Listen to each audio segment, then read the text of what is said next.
Hi, everybody.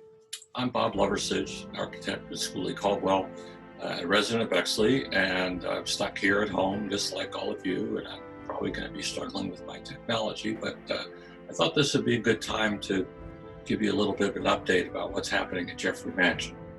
If you've been walking by or driving by, you see a lot of activity there, and that's because there's a major construction project that's going on, and I'm going to try to show you a little bit of it now. This is the front of the building, of course, and you're all familiar with the best rec center in Ohio. Our story is really the construction that's going on right now, and that work is being done by Marker Construction. And you can see these pictures just taken the other day of work being done in the basement. And these are the spaces that you'll all be able to come and enjoy in the fall. Our story really starts back in 1903 when Robert H. Jeffrey, who was the son of the founder of the Jeffrey Manufacturing Company, commissioned Frank Packard, who was one of our most significant famous architects in the region, to create this fabulous English-style manor house on what would become Parkview in Bexley.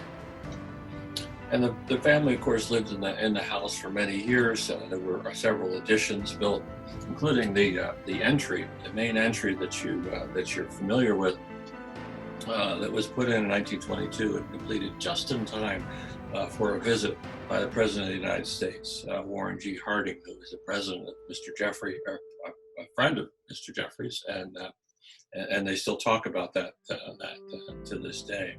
Later additions were done to the north and the south, and the family lived in this house, which my friend, the late Tad Jeffrey, used to refer to as Grandpa's house for many years.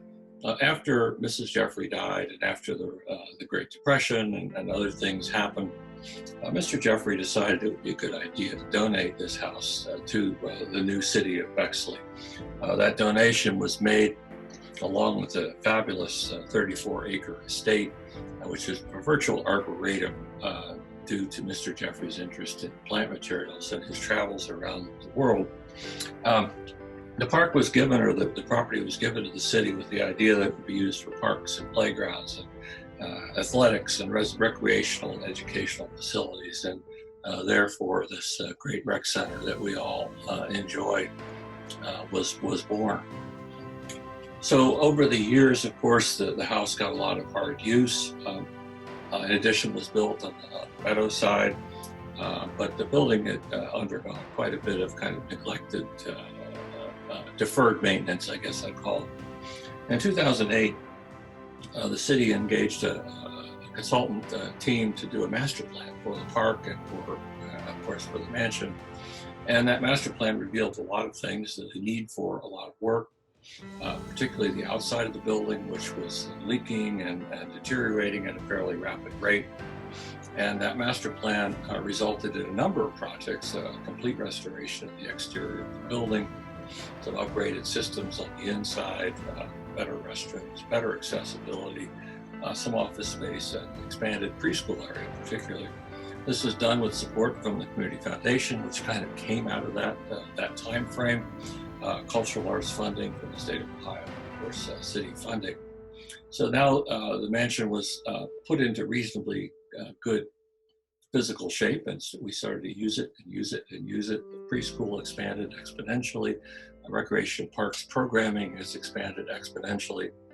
And so a year and a half or so ago, the city started a new master planning project. We called it a Refresh. Looking at the mansion with a fresh eye and thinking, well, how could we accommodate all of these needs without a major addition or without doing something really drastic? So we started looking at spaces that were, we call them underutilized, or we call it found space. What if we could find space within the walls of the building that wasn't being used as efficiently, or wasn't being used for programming space as much as it could? So we looked at the basement, and this basement looked like mine, probably yours, full of stuff that is seasonal or not used very often, or just put down there because it's easy. We also looked at the garage for the facility, a big 4.5 car garage that was being used by the service department and maintenance people. for equipment storage and the like. And then we also looked at the parking court, this kind of parking area that's behind the brick walls. Some of you probably have walked through on your way to the meadow.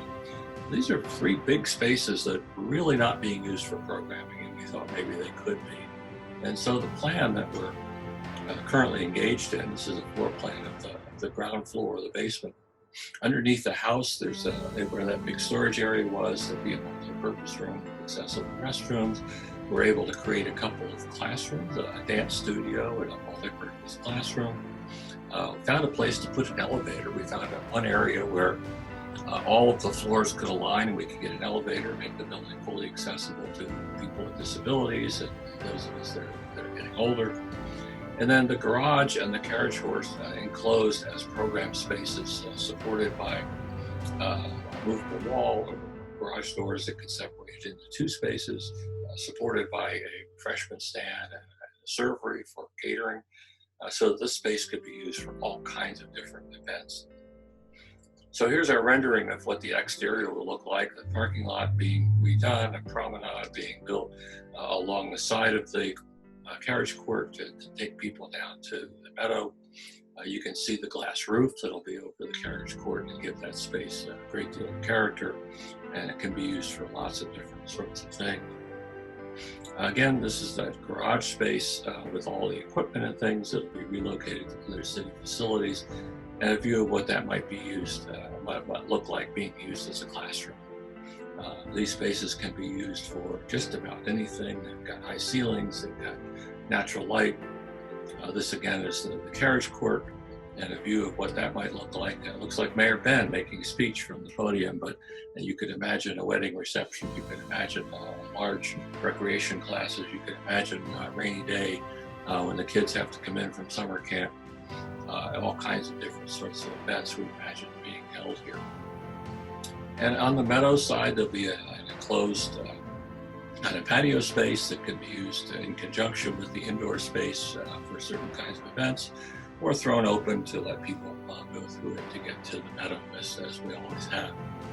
So this is our vision for Jeffrey Mansion, and I think it will take us a long way into the current century in terms of the increased use and ability for programs for recreation and parks and for citizens of Bexley. And I look forward to seeing all of you at, I hope, a grand opening sometime this fall.